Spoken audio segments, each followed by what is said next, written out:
Okay. Hey everybody, so today in this video I'm going to be doing an in-depth review on yet another Steelseries product, particularly the Apex Pro TKL gaming keyboard. Now this keyboard retails for about $180 for this exact one, the TKL version. If you did want the full version, it is going to cost you around $200. And if you're anything like me, you're wondering who the heck would spend $200 on a gaming keyboard? That seems a little ridiculous. I don't think your wallet's going to be liking you after that one. And you could probably find a keyboard that does around the same thing for, $60, $70 cheaper, right? Well, this isn't particularly the case with this one. There are a couple specific features on this keyboard that I have never really seen on other keyboards. Well, there are a couple of features in particular that stuck out to me with the Apex Pro. So my goal is to just inform you on what the couple things are and kind of just answer your question of whether you should spend 200 bucks on a keyboard or not. Now, of course, right out of the box, you're going to be getting the keyboard itself, and then it does come with kind of a soft rubber wrist rest thing. Now, I know a lot of people like wrist rests, and it's kind of weird for me to not use it. Actually, I don't use it on this keyboard, and I think it's because I was using the Razer Huntsman before this, and that didn't come with a wrist rest. And I kind of just got used to it, so that's how I play now. But it is a nice material, and it is pretty comfortable. It just magnetizes itself to the keyboard, which is pretty nice. Don't have to deal with like clamping it on or anything. Now, the Apex Pro TKL is a pretty low-profile keyboard, as you can see here. And it does have a nice premium feel to it. It's got a nice aluminum body. So if you're just curious on like the actual quality or like how long it's going to last you, it is going to last a long time.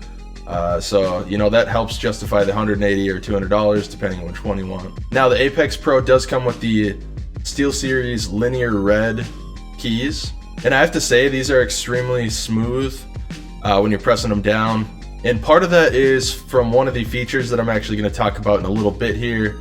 But overall, it's not too clicky, so you're not going to piss your friends off or piss whoever's in the lobby with you when you're gaming off from all your clicking and stuff. It's pretty quiet.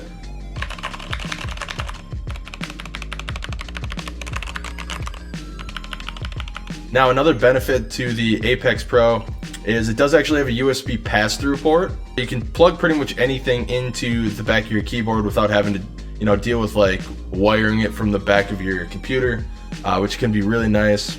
I actually have this mic right now plugged into it, and it does make it just really convenient. Or if I'm just gaming with like my PS4 controller instead of the keyboard, I'll just plug it right into there. So, and then another kind of weird feature that I've never seen on a keyboard before is it actually has like a little tiny OLED screen in the top right corner, along with a scroll wheel to change volumes. Honestly, I haven't used the OLED screen a whole lot, and that's mainly because I just don't think it's that convenient to have. I never really complained about needing a screen on my keyboard. It adds a little bit a flair to the keyboard, I guess. Like right now I have the Digital Cynics logo on there, and then it does just have like a menu you can go through. You can change presets and different stuff on that. I haven't used it a ton, and that's honestly because I don't think it's necessary. But why not put a screen on your keyboard for $180 or $200? So it's there. And then the last part of the design that I want to talk about is just actually, it's not really a big deal, but the cord on this thing is real thick. Now, I'm used to my Razer keyboards and mice, and they have relatively thin braided cords. This thing is a monster, so it takes a little bit of getting used to, and I think it does kind of make the keyboard look kind of bad, but I get it. So since it has the pass-through port, you do have to plug in 2 separate USBs into the back of your computer. So I get why it's that thick, but it is thick. Now, onto the performance with the Apex Pro. Whether you're just typing or gaming on this computer, or really anything that you're doing, this is where things get really interesting with this keyboard in particular. The main feature that makes this keyboard different from almost all of the other gaming keyboards on the market is the first of its kind adjustable mechanical Omnipoint switches for customizable per key sensitivity. What this means is you can actually adjust the sensitivity of each individual key at which the key will trigger their actions, making the Apex Pro truly one of a kind. The ability to do this leads to extremely fast response times while gaming, or if you're like me and love gaming on, well, gaming keyboards, but you absolutely hate typing? Well, problem solved. Just turn down your actuation sensitivity and start typing away with much fewer errors. The keys are actually customizable from a 0.04 to a 3.6 millimeter actuation point, along with a 0.7 second response time, making the Apex Pro the fastest gaming keyboard on the market by far. Alright guys, so I just wanted to make a quick clip of the Steelseries engine where you're going to actually adjust the actuation points and the RGB lighting and stuff on the keyboard. So once you boot it up, this is what you're going to see. So you'll click on the Apex Pro tab here, and that's going to pull up the whole keyboard itself. You can actually pick each individual key, add macros and stuff to it. So here is where you're going to find the actuations. Now every key can individually be set to whatever actuation you want, except for the few that you see grayed out right here. So right now I currently have my actuation set fully to all of the same. I just think it's easier that way, but it is nice to have the individual option. You know, you can select separate keys, you can highlight specific ones. I just like keeping mine all at the same. And then it's actually extremely easy. You just pretty much drag it to whatever actuation you want, and then you just hit save, and that will automatically do it. Now you're not going to actually feel a difference on the actual keys themselves, but that is what's going to basically like speed up your actuation time or your response time.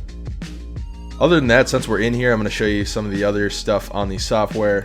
So if we go over to the illumination tab here, that's where you're going to be able to fully customize what colors you want. So, you know, you can pick each individual one. Once again, I'm just a fan of the base effects. So like right now I have the color shift on with a preset color setup. But there's a lot you can actually do on here. I'm not going to go too into detail about it. Most keyboards can do this, and we all kind of know how the RGB works. And then over on the right here, we'll see the OLED and setting tab. That's where you're actually going to be able to put whatever you want on this little screen here. Overall, once again, I mean, it adds a little bit to the keyboard, but not a ton. You can go in here, edit that, upload your own picture if you want to. Nothing too crazy. And then one other nice thing about this too, the software, is you can actually go into configs over here, and you can have a few different onboard profiles. So I mean, if you have multiple people that use your computer, which honestly most people don't, or if you just have certain specific setups for whatever game that you're particularly playing, you can set them up here, which is pretty nice. You can have all separate macros, colors, actuations, all that good stuff. So that's pretty cool. I don't really mess around with that. But that kind of concludes what I wanted to show you on the Steelseries engine software. Overall, pretty helpful software. Alright, moving back to the actual review. Now guys, that kind of just brings me to my final thoughts on the Steelseries Apex Pro. Is it worth $180 to $200? Well, personally, I think that the Apex Pro TKL has a ton to bring to the table. From the clean, low-profile build that makes it feel extremely premium, to the adjustable key actuations and lightning quick response times, truly making this keyboard one of a kind on the market right now. Now, aside from having the built-in USB port, which is extremely nice for a lot of reasons, and having the volume dial and the little OLED screen on the keyboard itself, so you don't really have to tab out of games anymore if you want to change some function on the keyboard.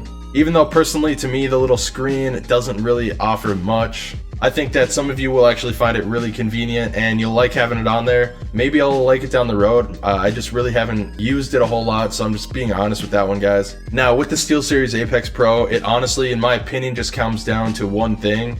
If you are looking for a keyboard right now and money isn't an object, I say go for this one. I highly recommend it and you won't be disappointed, I promise you that. Although if you're really just not on board with paying $180 to $200 for a gaming keyboard, or you frankly just don't care about switching the actuation point on your keyboard, then there are a lot of other options out there for cheaper that will probably work out for you. One being the Razer Huntsman. I like that keyboard a lot actually, and I think that one runs for around $100 to $120. Or Steelseries actually has the Apex 7 keyboard, and that's going to look almost identical to this one that I'm reviewing right now.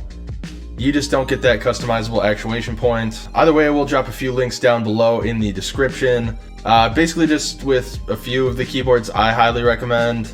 Either way, that's going to wrap it up for me today. I hope you guys got some valuable information out of this, or at least have a little more information to finally make a decision on what keyboard you've been looking for. And of course, as we say in every single video, don't forget to give us a thumbs up or a comment down below. And hey, maybe subscribe. It really helps us out and gets us seen better by the YouTube algorithm. We are on that grind to hit 1,000 subs, and we appreciate the support so far. But for anything from tech, games, movies, and anything nerdy in between, my name is Brendan, and this has been a Digital Cynic experience. Until next time, peace.